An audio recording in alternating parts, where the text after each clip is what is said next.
Les enfants entrent en rampant, ils y sortent en courant. Tel est le slogan du Centre L'Abri créé en 1976 par M. Roger Cole, mais reconnu le 21 septembre 1978. Avant sa mort en 1986, le fondateur le confie aux sœurs de la congrégation hospitalière Saint-Thomas de Villeneuve qui se trouve à Ouakam. Cette structure à but non lucratif a pour mission d'accueillir des enfants vivant avec un handicap moteur afin de leur assurer une prise en charge, une assistance et un accompagnement médical.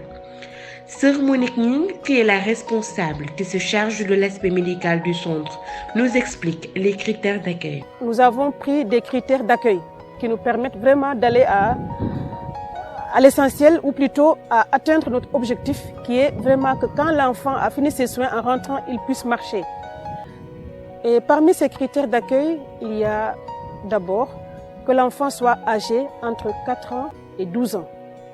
Ça, c'est déjà un premier critère. Deuxième critère, on organise des consultations à l'hôpital et plus précisément à l'Ordre de Malte, où les enfants sont suivis. Pour ces consultations, on demande la présence des parents, surtout de la maman, elle seule qui est capable de dire quand a commencé la difficulté de l'enfant. Et quand on va à l'hôpital, le médecin prescrit des fois des radios, des examens à faire. Après tout cela, lui, il se prononce. Mais avant qu'il se prononce, il pose d'abord des questions à la maman. Comment est venu l'handicap? Qu'est-ce que vous avez pu faire comme soin? Qu'est-ce qui a été fait comme démarche? Et regroupant tout cela, lui, il se prononce. Et il nous dit si l'enfant peut être opéré ou pas. Si le médecin nous dit que l'enfant peut être opéré, nous prenons l'enfant en charge. Donc on l'accueille au centre L'Abri.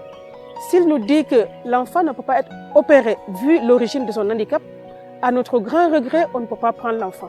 Parce que si on le prend aussi, s'il est bien nourri, bien habillé, il n'y a pas d'amélioration. Et les parents, vraiment, c'est désolé. Ils se désolent plutôt, mais voilà. Vraiment, à notre grand regret, on ne prend pas l'enfant. Au-delà de ces aspects qui constituent les critères d'admission, le Centre L'Abri ne fait pas de distinction concernant la religion des enfants. On ne cherche pas à savoir si tu es musulman, tu es catholique, tu es athée. Non, on ne cherche pas de religion. L'essentiel, quand tu rentres ici, tu restes avec ta religion. Nous respectons les convictions religieuses de chaque personne. Donc ça aussi, c'est bon à savoir. Parce qu'il arrive qu'on me demande, ah, vous accueillez seulement des catholiques? J'ai dit non, nous accueillons tout enfant qui nous vient. Et qui dirige la prière? Moi. Hey, Adam, Si. tu pries, non? En fait, c'est tout le monde qui doit prier ici. Chacun prie avec sa religion. D'accord? Ni de Dieu les filles, ni de Dieu un chapelet. Vous n'êtes qui prier, mais il faut prier pour Ousseinou. Vous savez qu'aujourd'hui et demain, il fait son examen. Vous te partagez. Vous les manquants, toi, tu es magé. Les enfants, quand ils entrent dans le centre, ils y restent le temps qu'il faut jusqu'à la fin de leurs soins, quel que soit le temps nécessaire. De ce fait, ils reçoivent eux et leurs parents un accueil qui leur fait avoir confiance, surtout aux parents de pouvoir laisser les enfants dans le centre. L'accueil est le premier soin, dit-on. Quand les enfants arrivent, nous leur réservons vraiment un accueil qui leur met dans la confiance. Parce que les parents aussi ont besoin qu'on leur mette dans la confiance. Parce que, ils viennent, ils ne savent pas qui nous sommes, ils nous amènent leurs enfants tout en sachant que l'enfant va rester ici. Donc nous prenons quand même la peine de rencontrer les parents à la rentrée scolaire pour leur expliquer comment le centre fonctionne, qu'est-ce qu'on fait avec les enfants, comment le médical se fait, comment le scolaire se fait. Ce qui fait que ça les met vraiment dans la confiance et on sent qu'ils sont soulagés. Ils sont vraiment soulagés. Et nous aussi, même ça nous réconforte en se disant que les parents nous font confiance. Et ça, déjà, ça nous permet de nous dire, allez-y de l'avant et donnez le meilleur de vous-même pour que les enfants se retrouvent entre eux et se retrouvent en famille. Voilà, nous accueillons des filles et des garçons. On a 2 dortoirs, un dortoir pour les garçons et un dortoir pour les filles. Et on a aussi une chambre de garde en cas de besoin. Nous avons également une autonomie de 16 personnes. Voilà, le centre peut accueillir jusqu'à 16 personnes, 16 enfants. Pour le fonctionnement du centre également, nous avons des employés qui nous aident dans la mission parce qu'à 2 seulement, parfois c'est difficile. Donc on a des employés qui sont là, qui nous aident pour l'entretien, pour la cuisine en tout cas pour tout ce qui tourne autour du centre L'Abri, qui peut aider les enfants à se sentir bien, parce qu'il faut que les enfants se sentent bien. Dès le premier jour, à quelques heures de leur arrivée, ils sont déjà en famille. Ils courent, c'est comme s'ils se connaissaient avant. Déjà ça, pour nous, c'est très important, le sens de l'accueil. Parce que dans le médical, on dit que l'accueil est le premier soin. Ainsi, les enfants sont logés et nourris dans un environnement accueillant, mais aussi éduqués, parce que cette structure d'accueil, hormis la santé physique, se soucie aussi aux droits de l'éducation que doit avoir l'enfant. Sœur Monique Ning. On ne s'arrête pas seulement au médical, mais aussi on les inscrit à l'école. Parce que souvent, quand ils nous arrivent, ils n'ont pas d'instruction. Ils peuvent avoir 12 ans, 13 ans, parfois 13 ans suivant le cas, et ils ne sont pas à l'école. Alors on s'est dit, quitte qu'à leur faire profiter pour qu'ils aient au moins une instruction. Comme ça, à la sortie du centre, ils peuvent intégrer la société, soit continuer les études, ou bien faire une formation qui leur permettra vraiment d'être autonomes. Parce que ce que nous visons, c'est l'autonomie de l'enfant. S'il y a des enfants qui ne peuvent pas aller à l'école parce que le handicap est très lourd, Sœur Marguerite se charge de les instruire ici même au centre L'Abri. On a une salle de classe où elle les prend pour les initier. Comme ça, le jour où les soins vont leur permettre d'avoir une amélioration, on peut les inscrire à l'école en attendant la fin des soins. Depuis son existence, ce centre à but non lucratif qui missionne pour une prise en charge en santé et éducation des enfants avec un handicap moteur fonctionne avec l'appui des donateurs, des bienfaiteurs. Parce que les opérations, ça coûte excessivement cher, suivant l'handicap de l'enfant. Et comme je disais on ne tient pas compte du rang social des parents, voilà, on fait appel aux dons. Et vraiment, c'est avec ces apports, avec ces dons, que nous essayons de prendre en charge les enfants, aussi bien au niveau médical qu'au niveau scolaire.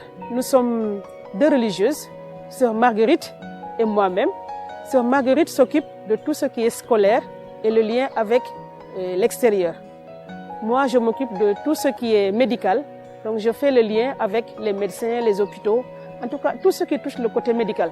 Même avec l'accompagnement et la présence de ces donateurs, le centre rencontre des difficultés vu la grandeur de leur mission, selon toujours Sœur Monique. Les difficultés que nous avons, entre autres, c'est plus au niveau financier.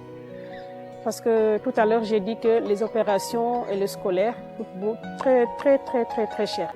Surtout le médical. Parfois, l'enfant a un handicap des 2 pieds et il faut opérer les 2 pieds. Parfois, ça demande beaucoup d'argent. Donc, les difficultés que nous avons vraiment, c'est au côté financier. Parfois, c'est financier, parfois, c'est côté alimentation, parfois, c'est aider à rénover les bâtiments. Voilà. Donc, tout ça, pour nous, c'est vraiment très important et ça nous aide dans la mission. Au passage, je remercie toutes les personnes qui se donnent corps et âme pour nous aider de différentes manières. Parce que pour prendre en charge quelqu'un, il faut de l'argent. Dans notre monde d'aujourd'hui, on ne peut pas se soigner sans argent. Et comme le centre n'a pas d'autres revenus, on ne peut compter que sur l'appui des personnes généreuses. Puis, elle termine en lançant un appel. Nous lançons un appel à tout le monde, tout un chacun, vu les réalités de notre monde d'aujourd'hui. Nous savons que l'enfant handicapé est parfois mis à l'écart. Alors, l'appel que je lance aujourd'hui, c'est vraiment qu'on ait un regard qui humanise l'enfant handicapé. Être handicapé, ce n'est pas un malheur. Moi, je dirais que l'handicap, c'est une maladie comme toutes les autres maladies. Donc, ayons un regard qui valorise l'enfant handicapé. Ayons un regard qui met l'enfant handicapé debout, qui vraiment le valorise et qui ne le met pas à l'écart. Nous tous, nous avons des handicaps. Tout être qui marche, tu peux bien marcher, courir et avoir un handicap quelque part. Donc vraiment, je lance un appel et c'est un appel qui me tient à cœur. Ayons un regard positif sur les enfants handicapés. Respectons-les, ne les mettons pas à l'écart, il faut les valoriser. C'est des êtres humains comme nous autres. Et le regard que nous devons avoir envers un enfant qui court, qui parle bien, qui fait tout ce qu'il a envie de faire, c'est le même regard que nous devons avoir envers un enfant qui rampe, qui ne sait pas parler et qui est là, qui attend que tu le soulèves et tu le changes de place. Donc, ayons un regard vraiment qui valorise l'enfant handicapé. D'ailleurs, tout être humain. Le centre de l'appris de la congrégation des Sœurs hospitalières Saint-Thomas de Villeneuve-de-Ouakam, œuvrant pour les enfants avec un handicap moteur.